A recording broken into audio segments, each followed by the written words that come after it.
dia enggan naik ke kapal. Aku akan naik ke permukaan ataupun ke kemuncak gunung yang tinggi akan menyelamatkan aku dari air yang mengganas ini. Kami menjejak lokasi Nabi Nuh berlabuh. Lantas kami pun berfirman kepada langit supaya berhenti menurunkan hujan dan bumi akan menyerap sisa-sisa air yang ada. Maka kapal itu pun akhirnya berlabuh di atas Bukit Judi. Maka surutlah air dan terlaksanalah perintah Allah itu. Dan setelah itu, bahtera Nabi Nuh pun berhenti di Gunung Judi dan diberi peringatan kepada kaum-kaum kafir bahawa kebinasaanlah akhirnya untuk orang-orang yang zalim.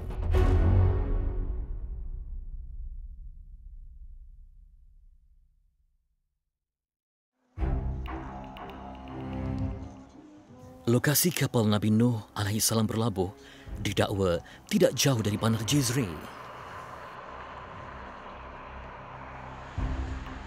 Perbincangan serius berlaku di lobi hotel. Gunung Judi, lokasi bakal dituju, berbahaya kepada orang awam. Itulah matlamat kita nak sampai ke Bukit Judi, tapi kita perlu fahamlah situasi semasa kan, sebab dekat dengan Syria, Iraq dan sebagainya. Jadi status keselamatan Judi itu sendiri. Şimdi oraya kadar gideceğiz. Yaklaşık olarak 25-30 kilometre buradan. Mehmet Serif, 53 tahun, penduduk Jizre berbangsa Kurdi. Berpengalaman sebagai pengiring media asing, dia menerangkan situasi di Gunung Judi. Sekarang ni kita pergi ke sana dulu. Kita tengok keadaan dia macam mana, kita tanya orang kampung boleh ke tak boleh, tapi secara generalnya kawasan tu memang banyak askar. Gunung Judi berada di sepadan Iraq dan Syria. Faktor utama ia menjadi kawasan larangan. Ia juga lokasi strategik tentera Turki mengawal sempadan negara. Di sini pernah naik tak? Daha önce çıktınız mı? Hayır, dibine kadar gittik ama şeyden dolayı, yani o zaman yasak falan yoktu. Dia sampai bawah je, dia tak pernah sampai atas. Tak ada orang lagi, tak pernah orang lain pun sampai ke Çıkmak atas. istemedi. Askar je tahu apa yang ada dekat atas tu sebenarnya. Daha önce gelip de iç karışıklığı yapanlar olduğu için. Sebabnya sebelum tu pernah ada tembak-menembak, kemudian ada orang jahat yang menyorok kat satu, so total ditutup. Jadi askar je tahu apa yang berada dekat atas gunung. Setelah menilai pelbagai aspek keselamatan, kami bergerak ke Gunung Judi, gunung yang disebut dalam Al-Quran di mana kapal Nabi Nuh berlabuh. Kerisauan dan rasa teruja mengiringi langkah kami. Bandar Jizri terletak 30 km dari Gunung Judi.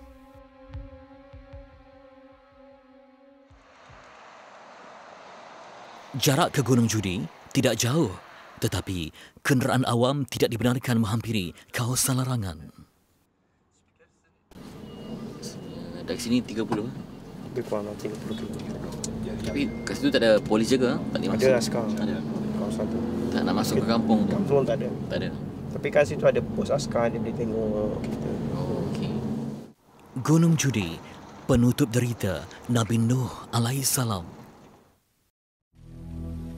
Banjir besar mengorbankan seluruh penentang baginda. Maka kami mengatakan bahawa hancurlah kepada golongan yang telah pun mendustakan ayat kami. Bu'da lil qaumiz zalimin. Terhancurlah. Mana jauhlah daripada rahmat Allah dan binasalah golongan yang ingkar pada perintah Allah itu. Tiada daratan yang tinggal. Semuanya tenggelam, termasuk anak Nabi Nuh. Dikatakan dalam kitab-kitab tarikh Tabari sebagai contohnya Qasasul Anbiya, yang dimaksudkan tenggelam itu bernama Iyam ataupun Kanaan. Jadi dia ni merupakan anak yang tidak taat pada perintah Allah. Dia ingkar pada seruan ayahnya sendiri.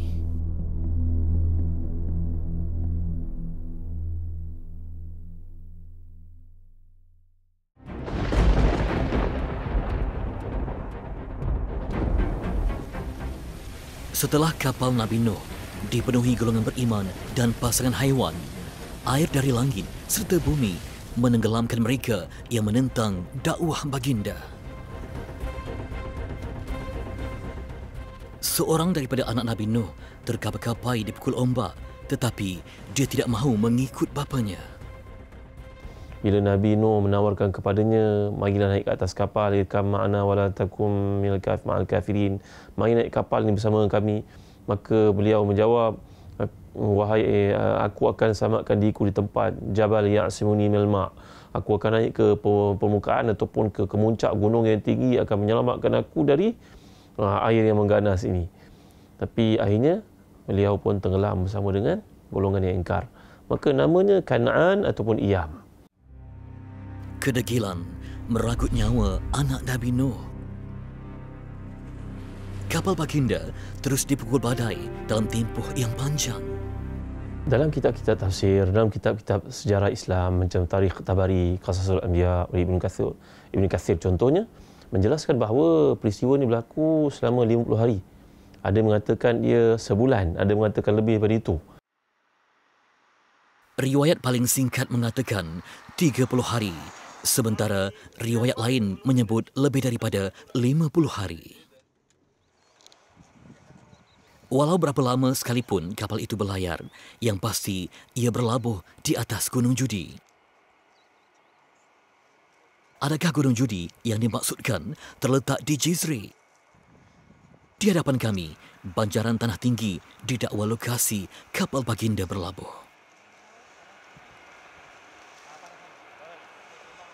Dalam surah Hud ayat 44, Allah berfirman yang bermaksud, dan setelah binasanya orang-orang kafir itu, maka diperintahkan kepada langit dan bumi dengan berkata, wahai bumi, telanlah airmu, wahai langit, hentikanlah curahan hujanmu. Maka surutlah air dan terlaksanalah perintah Allah itu.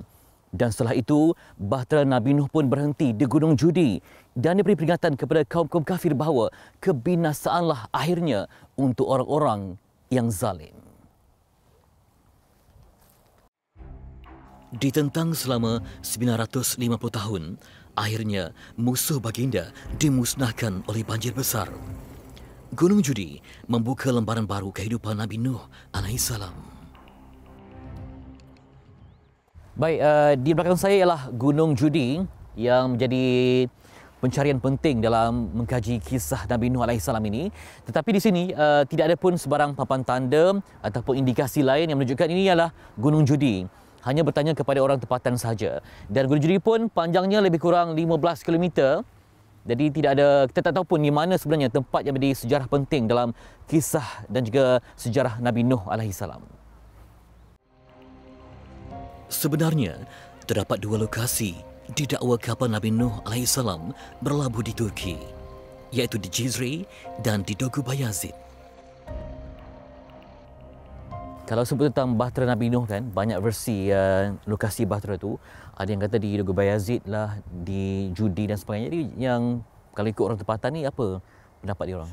Muhammad Sharif menguatkan hujahnya bahawa Gunung Judi adalah di Jizre. Dalam Al-Quran tak ada sebut tentang judi, Dogu Bayazid dan sebagainya. Hanya sebut ada judi.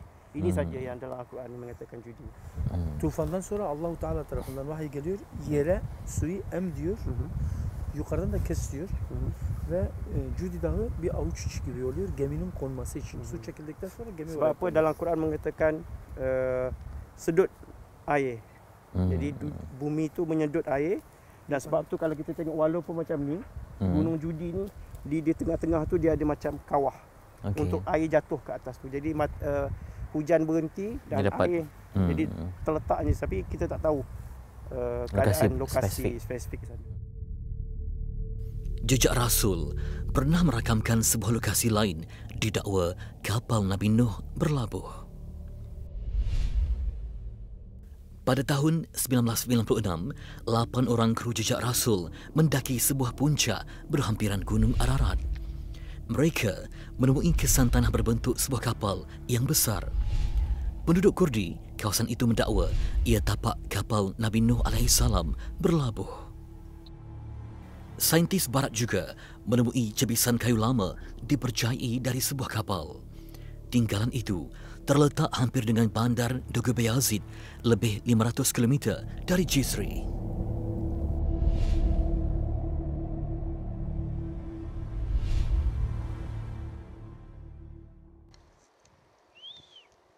Walau bagaimanapun, penduduk Jizri yakin bahawa kapal Nabi Nuh berlabuh di tempat mereka, terutamanya penduduk yang tinggal di kaki Gunung Judi. Kami meninjau pandangan seorang anak muda yang mengambil upah mengembala kambing berhampiran Gunung Judi. Assalamualaikum. Anak muda Kurdi itu dikenali sebagai Ramadan. Merhaba abi. Merhaba abi, hoş geldin. Allah sağ ol, hoş geldiniz. Hoş bulduk. Ramadan memang orang sini ya? Buralı mısın? Buralıyım. Leon sini. Buradakiler hayvanları azdır ama Ha. yukarıdaki köylerin hepsi Ha. 400-500 tane büyük Ha. büyük sürüler var öbür Dia tarafa daha kata yakın. dia ada 65 ekor je. Ha. Tapi kalau kita pergi dekat kampung sana, satu gembala kontrol sampai 400-500 ekor kambing. Okey, yang ni Gunung Judi ya? Ha, Judi Dar? judi dah. İşte burası. Ya. Kalau macam orang kampung biasa dia tahu tak yang ni tempat yang ada kaitan dengan Nabi Nuh? Fotoğrafı çekmiş köyüne. Ya oraya çıkan insanlar oradaki bazı yerlerin fotoğraflarını Dulu waktu aman orang kampung naik ke atas, ambil gambar kesan-kesan apa? Kesan bahtera Nabi Nuh dekat atas. Fotograf. Ramadan pernah naik lah. ni. Sen daha önce çıktın mı? Yok. Yok. ama Dia tak köyde pernah. çıkanlar var. Var. Okey, kalau saya bertanya kepada penduduk kampung, pengembala kambing, orang biasa di kampung-kampung ni, memangnya mereka yakin dan percaya dan berdasarkan bukti mereka sendiri pernah naik sampai ke atas. Di sanalah tempat berlakunya kejadian bahtera Nabi Nuh. Dan ini memang menjadi satu kefahaman perkara biasa bagi penduduk di sekitar Jizred ini. Al-Quran menyebut nama Gunung Judi, tetapi tidak dinyatakan di manakah lokasi gunung itu. Jarak masa terlalu panjang dengan zaman Nabi Nuh menyukarkan lagi pencarian lokasi sebenar. Bila Allah gambarkan wa qila ya ardu bla'i ma'aki wa ya sama'u aqli'i wa ghidha al-ma' wa qudiya al-amru wastawat 'ala al-judi. Judi dimaksudkan itu sama ada pergunungan yang berada di antara Iraq dengan Turki ni tadi. Walaupun bagaimanapun kita dapat lihat dari sudut geografi Al-Quran ni, mereka yang mengkaji cuba untuk membuktikan perkara ini. Mungkin ribuan tahun perkara tersebut berlaku, banjir tersebut berlaku, maka kita tidak dapat pastikan dengan tepat di manakah tempat tersebut sebenarnya. Kru jejak Rasul berhasrat untuk mendaki Gunung Judi bagi mendapat bukti tinggalan Nabi Nuh. Sedang asyik membuat rakaman, tiba-tiba sebuah kenderaan tentera Turki berhenti di lokasi kami.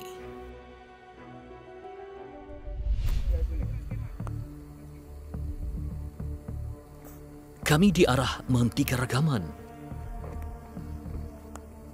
Dalam situasi mendebarkan, kamera kecil yang tersangkut pada badan seorang kru tidak dipadamkan. Secara tidak sengaja, kejadian itu terakam.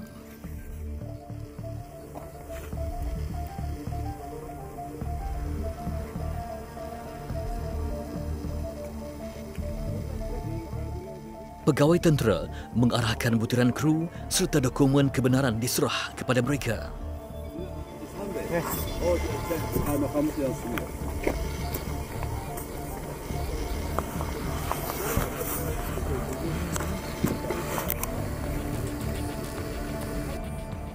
Difahamkan mereka dari pos tentera yang mengawal Gunung Judi. Kelibat kami membuat rakaman menyebabkan mereka turun untuk memastikan apa yang berlaku.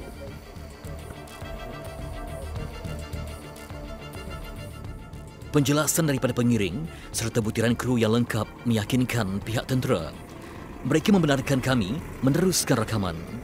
Namun kami tidak diizinkan untuk mendaki Gunung Judi. Larangan itu demi menjamin keselamatan.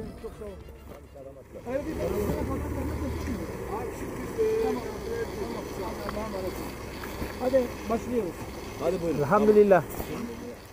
Jujurnya kami kecewa kerana tidak dapat mencari bukti lokasi kapal Nabi Nuh berlabuh. Pada waktu yang sama, kami bersyukur kerana diberi kebenaran menghabiskan rakaman.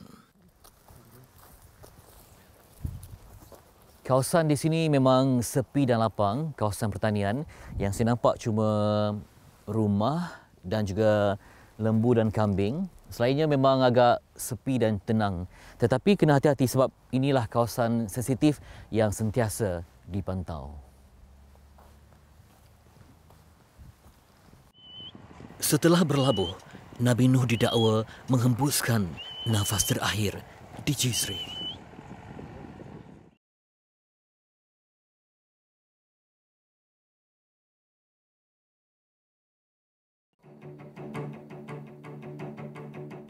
Penduduk tempatan meyakini bahawa Nabi Nuh alaihissalam meneruskan kehidupan selepas banjir di Jizri. Seorang anak Nabi Nuh alaihissalam terkorban dalam banjir besar itu. Namun baginda masih mempunyai 3 orang anak lain. Ketiga-tiga mereka bersama dengan Nabi Nuh alaihissalam di dalam kapal. Selain daripadanya yang selamat yang digambarkan oleh para ulama sirah ataupun sejarah ini, seorang bernama Yafith, seorang bernama Ham, seorang bernama Sam.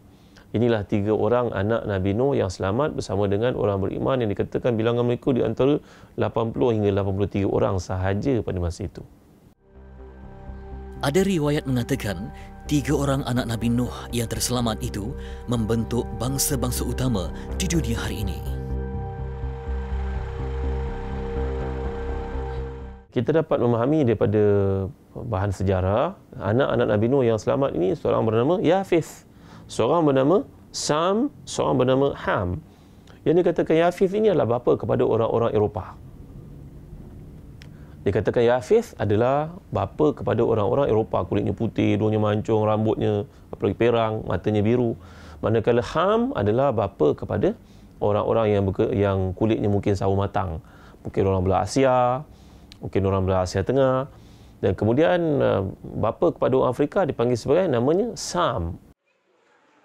Penjelasan itu bermakna anak-anak baginda tidak tinggal di satu tempat.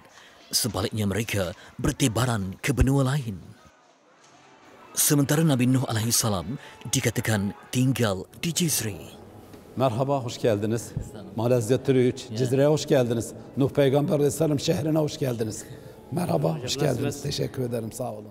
Penduduk Jizri mendakwa baginda menghabiskan usianya di bandar itu. Benarkah ada pendapat mengatakan Nabi Nuh alaihissalam hidup lebih 1000 tahun? Terdapat persisihan para sejarawan dalam menjelaskan perkara ini.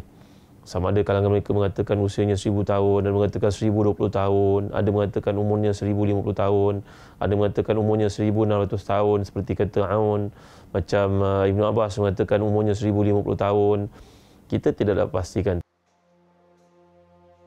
Tiada kepastian usia sebenar baginda, tetapi para ulama menggariskan Nabi Nuh alaihissalam hidup lebih 1000 tahun.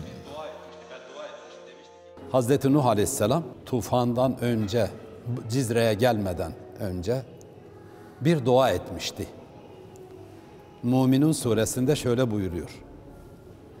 Rabbi enzilni munzalan mubarakan wa enta khairul munzilin. Bagi penduduk Jizri, tempat yang dimaksudkan dalam doa itu ialah daerah mereka. Ketika saya bertanya kepada penduduk tempatan, apakah ini benar makam Nabi Nuh alaihissalam? Ternyata mereka tidak suka dengan perkataan makam itu kerana mungkin merujuk kepada tempat peringatan, tetapi mereka seyakinnya percaya inilah kubur tempat baginda alaihissalam disemadikan. Menurut penduduk tempatan, kubur itu telah dijaga dengan baik sejak 6000 tahun yang lalu. Mereka yakin ia milik Nabi Nuh alaihissalam. Kami cuba mendapatkan bukti yang lebih kukuh. Apa bukti yang sahih tentang ini adalah makam Nabi Nuh? Ağrı'da böyle bir şey yok. Daripada turun-temurun memang kita dah tahu kawasan ni memang kawasan yang begitu dipanggil syurga dunia. Sebab apa, di sekeliling ada sungai-sungai yang mengalir. Sebab tu dekat sini kita memang daripada dulu lagi kita dah tahu tempatnya adalah tempat makam Nabi Nuh. Begitulah hujah Abdullah Yasin yang diterjemahkan. Kesimpulannya, faktor persekitaran dan cerita yang disampaikan sejak turun-temurun meyakinkan mereka di situlah Nabi Nuh alaihissalam bersemadi. Umat Islam tidak perlu bertelagah dalam menentukan di mana makam Nabi Nuh alaihissalam. Sebaliknya, kita diwajibkan beriman dengan kisah hidup Rasul Ulul Azmi itu.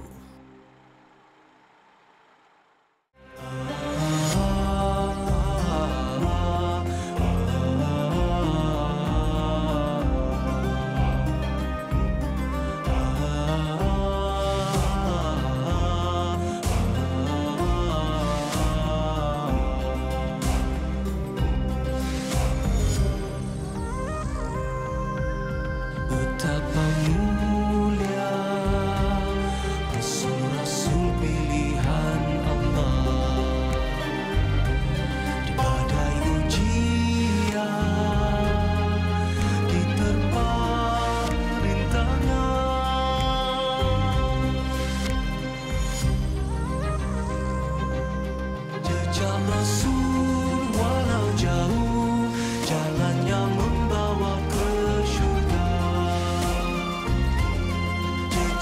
Rasul sejarah dunia.